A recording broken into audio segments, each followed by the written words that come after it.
want to talk first? Good morning, everybody. We're live this morning. This is Cindy.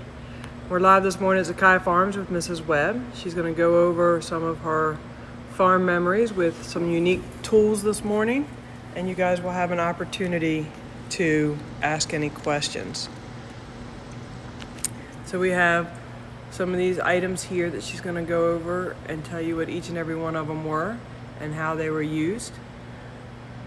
And you'll have an opportunity, if you have any questions, just ask and I will relay them to Mrs. Webb.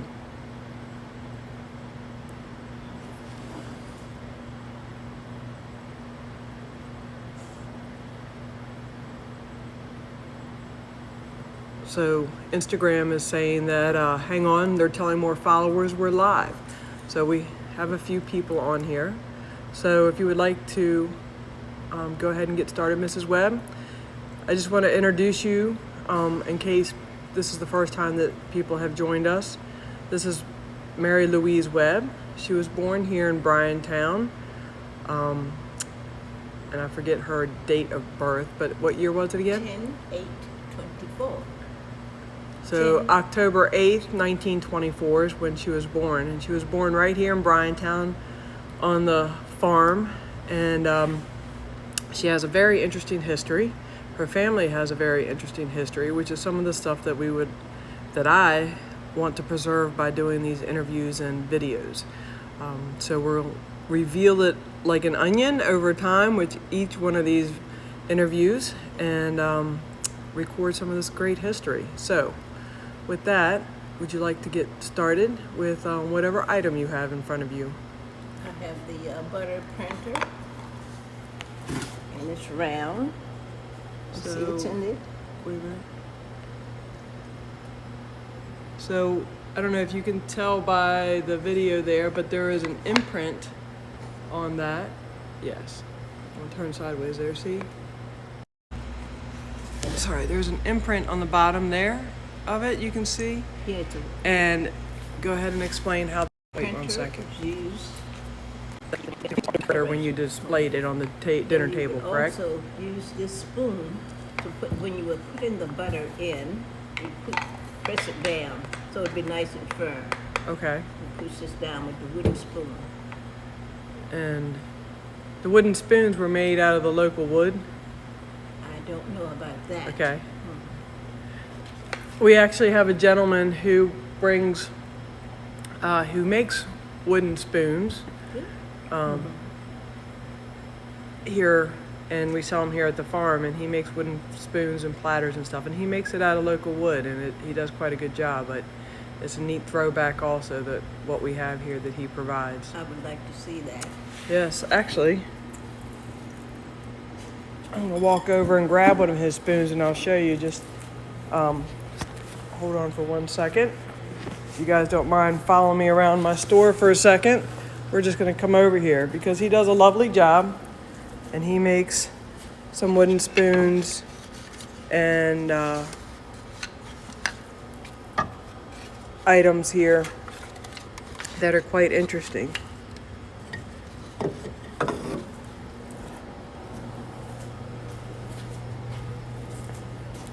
This is made by Little House on the Island, and he has made all these items out of, this is impromptu, we didn't think about this, but all of these are made out of local wood, which would have been done the same type of thing back then. This is a chestnut barnwood spoon.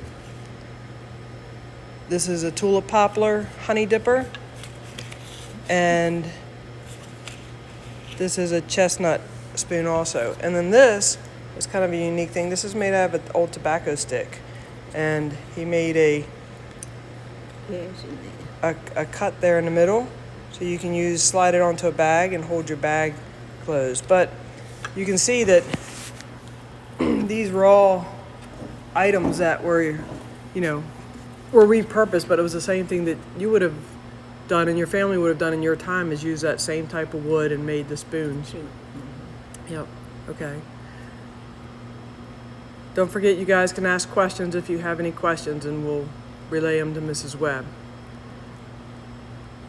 She's a here to answer any questions today. So what do we have next? I can move these out of your way there.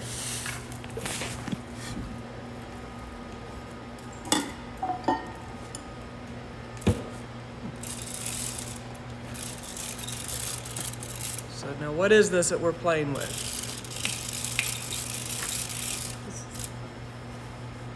So this is your Egg beater. egg beater, or cake to make cakes and beat eggs and Icing. Beat And- up the yellow, the white of the egg to make the icing. okay.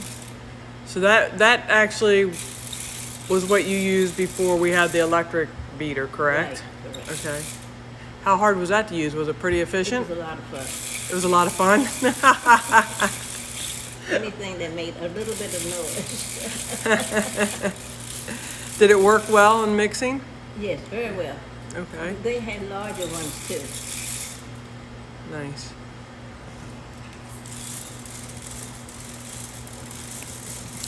Don't forget, you guys can ask questions.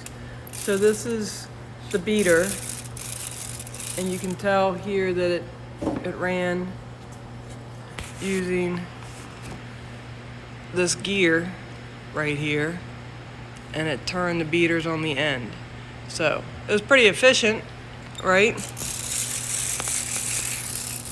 And I bet as kids you guys had a lot of fun doing that, didn't Yes, you? we did. I can imagine the mess. To have fun without using up the egg, we put soap in there and make a sludge. Of course, we do the same thing. Oh, The okay. bubbles, We You made put- bubbles back. You there. made bubbles in the water with soap. Okay. And fun. I'm sure your grandmother enjoyed the mess you guys made. Yes, yes. Alrighty. What else do we have in your bag of tricks down there? I'm sorry, we didn't.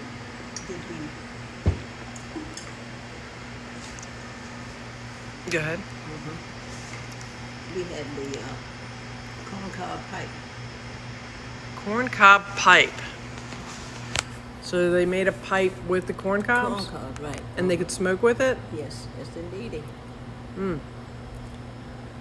So this is interesting because, you know, tobacco was a huge thing in our history. And making pipe, you know what this is out of? Just wood that they hollowed? Yes, yes.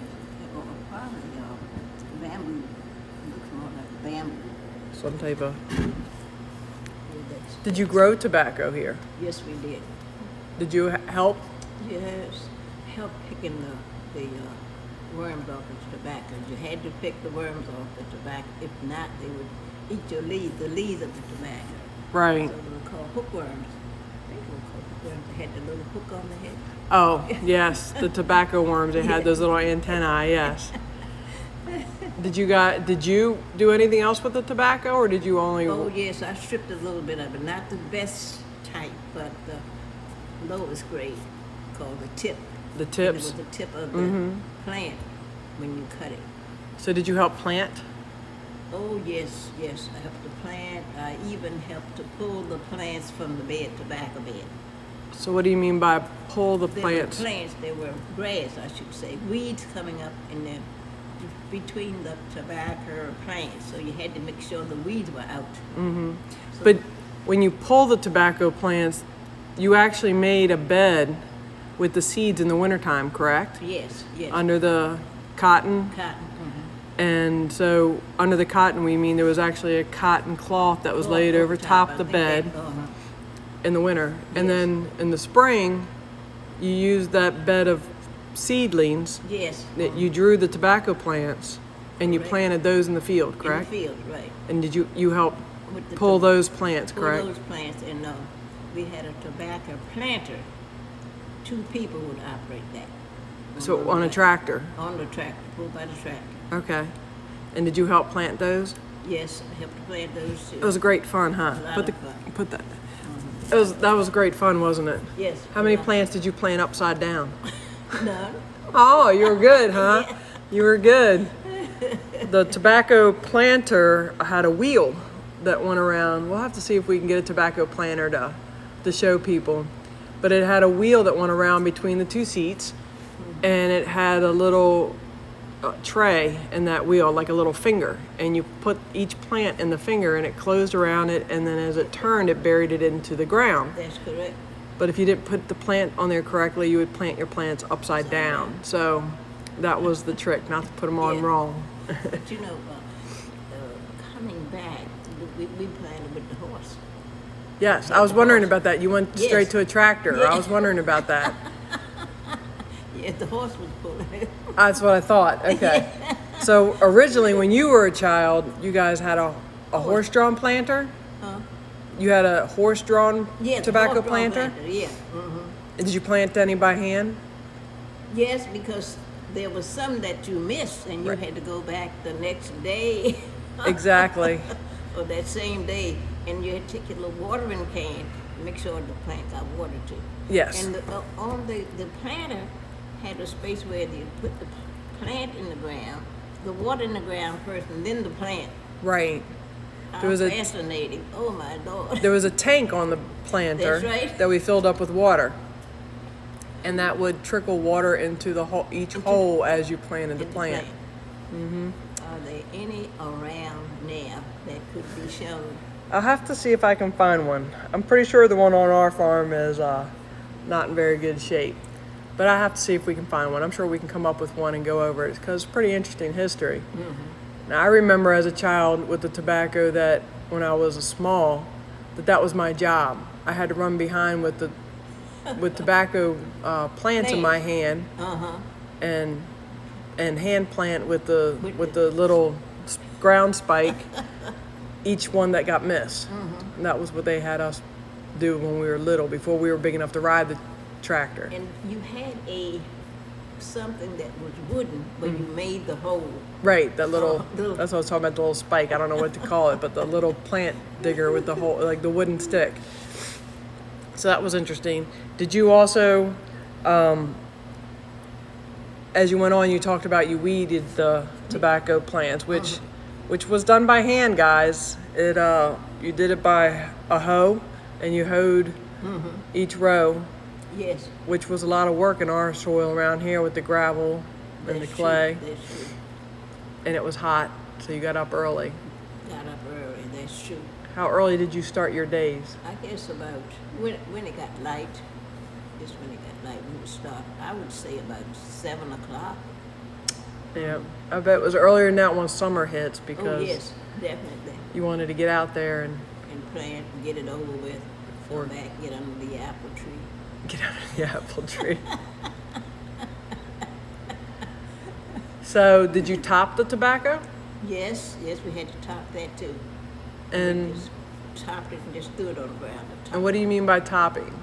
You would break off the center, the very tip of the tobacco plant. The flower that shot up. Yes, that's right.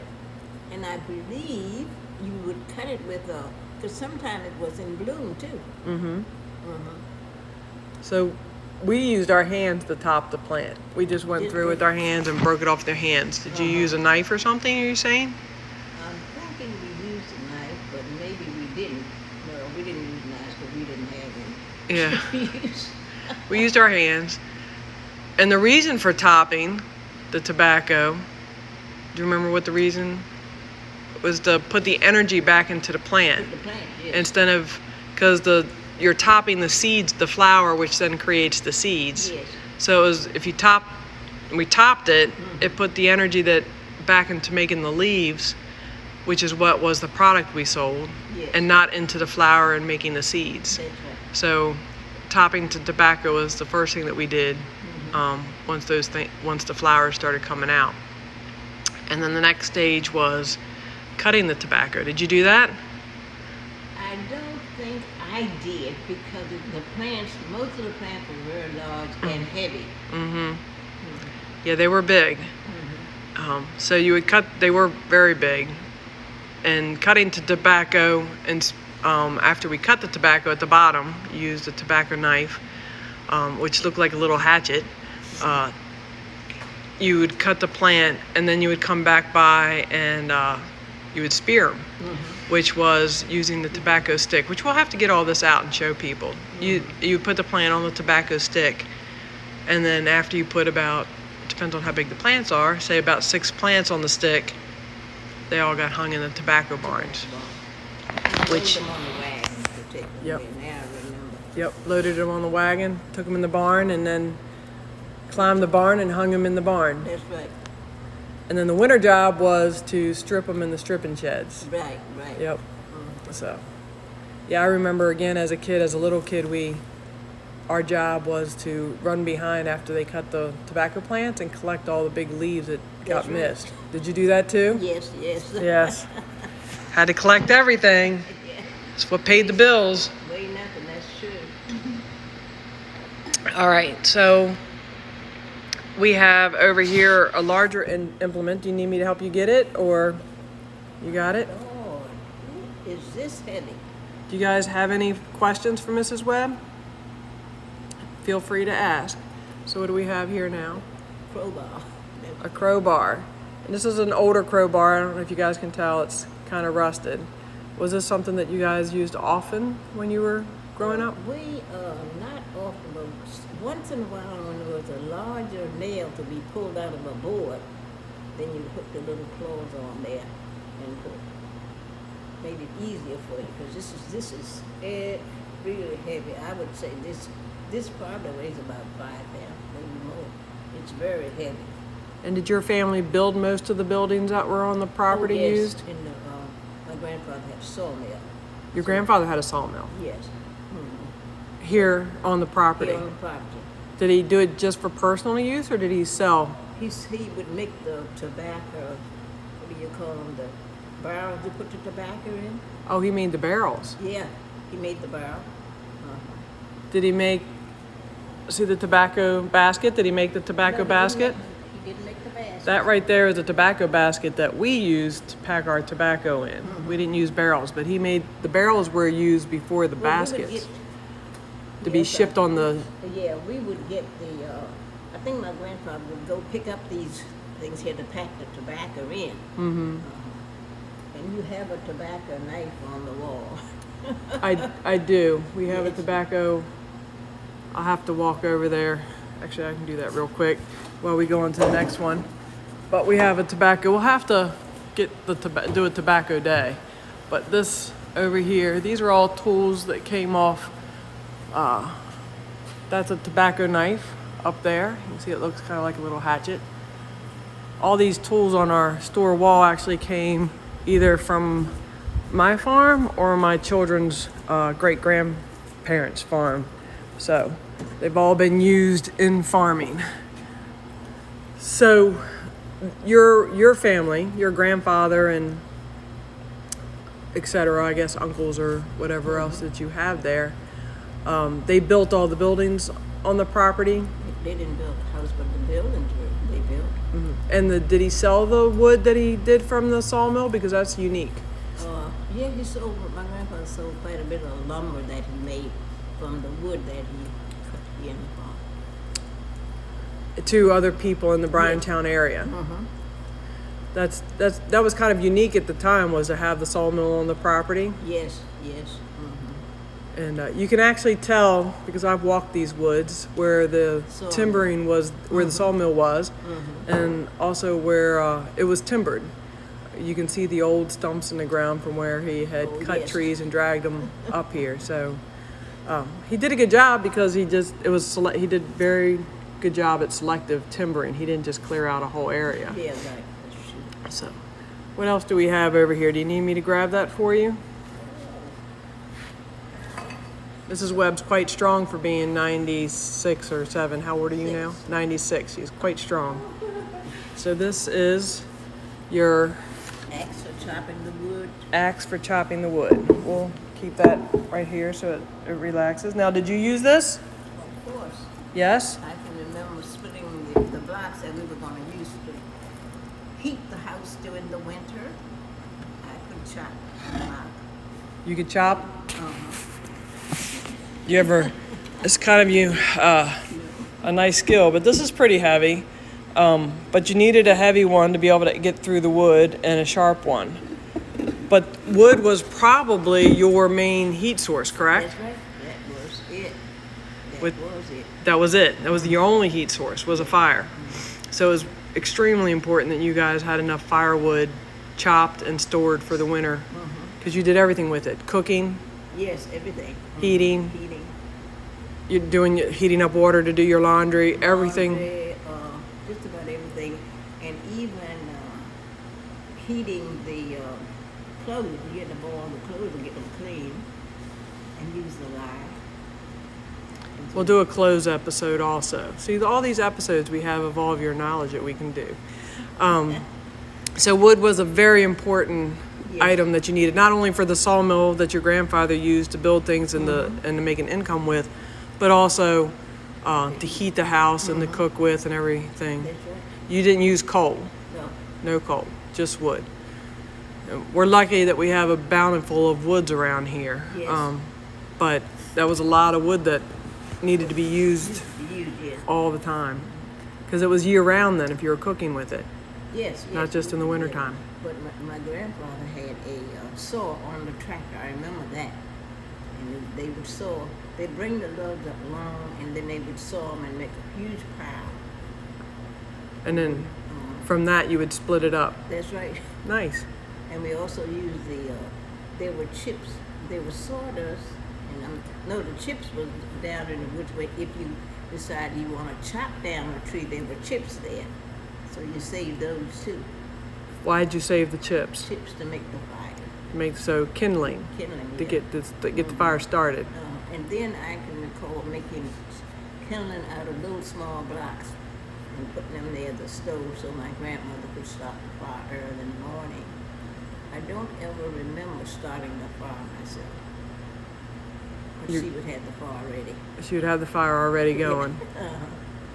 Was it something that you kept continuously, or she would just start every morning to be able to start the cooking and stuff? She would start in the morning. The wood stove, which was also in the kitchen, the big tin stove, that probably stayed going. Put a big log in, and it stayed all night.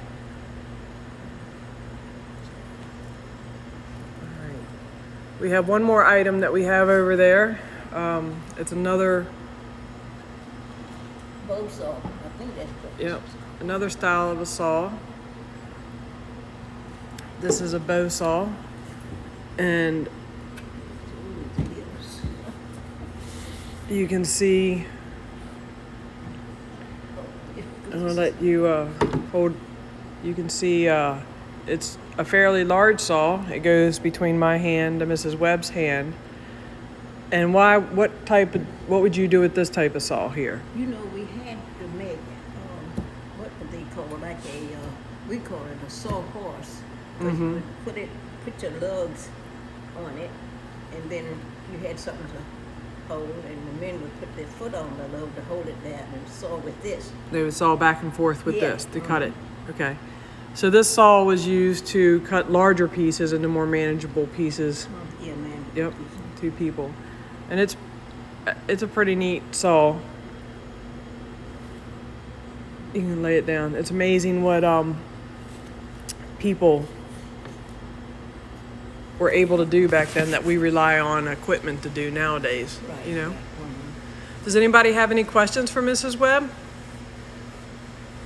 I see we do have people live watching. Does anybody have any questions for Mrs. Webb that they'd like to ask?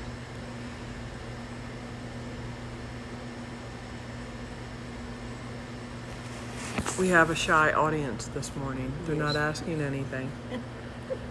And that's what I was waiting for. More questions? We'll get an audience who's not shy eventually. So, Mrs. Webb is willing to answer any questions that you may have. Otherwise, her bag of tricks, this will finish up this episode. If there's anything specific that people would like to hear about, give us the topic and we'll get Mrs. Webb to talk about what it was like during her childhood and growing up in Bryantown. We have a variety of tools that we're going to go over time, but we're just doing a little bit at a time just to get the conversation going. Anything else you want to talk about this morning, Mrs. Webb? Well, we want to let them know that next week we'll be talking about things that you can recycle. Okay. There's a lot of things that you can recycle. So we're just going to, our topic for next week is going to be talking about recycling and reusing items. So she's going to talk about that with us. So I hope you guys join us next Monday. We'll do this again, same time, same place. And bring questions that you would like to ask. And we will see you guys next week. I really appreciate you coming, Mrs. Webb. It's always fun and a pleasure. Learn such new things. I always learn a lot from you. I doubt that. About the new things. About the new things. Well, I appreciate it. Thank you so much. You guys have a wonderful day who joined us, and we'll see you next Monday. Thank you.